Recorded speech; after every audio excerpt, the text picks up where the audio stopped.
તો digital communication કમિશનની આજે બેઠક થઈ રહી છે અને સૂત્રોના જણાવ્યા અનુસાર કમિશન સેટેલાઇટ સ્પેક્ટ્રમ ફાળવણી અંગે ટ્રાયની ભલામણો ઉપર વધુ ભલામણો માટે ખાસ વિચાર કરશે અને આને માટેની વધુ માહિતી લઈને સહયોગી કરણ નેઘાંધી આપણી સાથે જોડાઈ ગયા છે. કરણ, આ બેઠકનો મુખ્ય એજન્ડા શું છે?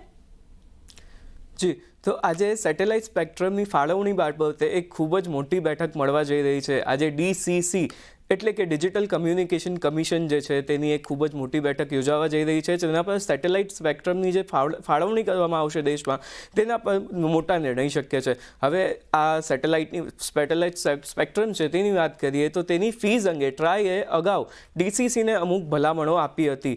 આ DCC શું છે પહેલાં તો એ સમજી લઈએ. DCC 5 મંત્રાલયોના જે સચિવો છે તેમનું એક જૂથ છે જે સ્પેક્ટ્રમ બાબતે તમામ નિર્ણય લે છે.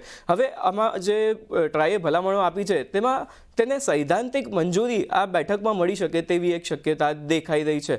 પરંતુ અહીંયા એક કેચ એટલો છે કે જે ટેલિકમ્યુનિકેશન વિભાગ છે અને DCC છે તેને ટ્રાયની ભલામણોમાંથી અમુક ભલામણો પસંદ નથી આવી અને તેની સાથે અસહેમત છે. એટલે કે હવે પ્રાઇઝિંગને લઈને અત્યારે એક પ્રશ્નાર્થ ચિહ્ન છે. જો એ આ બેઠકમાં તેનો કોઈ નિરાકરણ આવે છે તો આપણને જલ્દી જ સેટેલાઇટ સ્પેક્ટ્રમની જે સેવાઓ છે તે ભારતમાં વાપરવા મળશે. પરંતુ જો ટ્રાય પાસેથી ફરી ભલામણો માંગવામાં આવે છે તો આ સેવાઓનો અનુભવ ભારતમાં કરવા માટે હજી પણ તમારે રાહ જોવી પડી શકે છે. અત્યારે DCC જે છે તે ટ્રાય પાસેથી ભલામણો માંગી શકે છે ફરીવાર તેવા એક સૂત્રો પાસેથી તો સમાચાર આપણને મળી રહ્યા છે. હાલ ભારતમાં સ્ટારલિંક, વનવેબ અને જીઓ પાસે સેટેલાઇટ લાઇસન્સ ઓલરેડી છે અને કંપનીઓ જે છે તેમને સ્પેક્ટ્રમની ફાળવણી થયા બાદ દેશમાં આ સેવાઓ આપી શકશે. જી કરણ.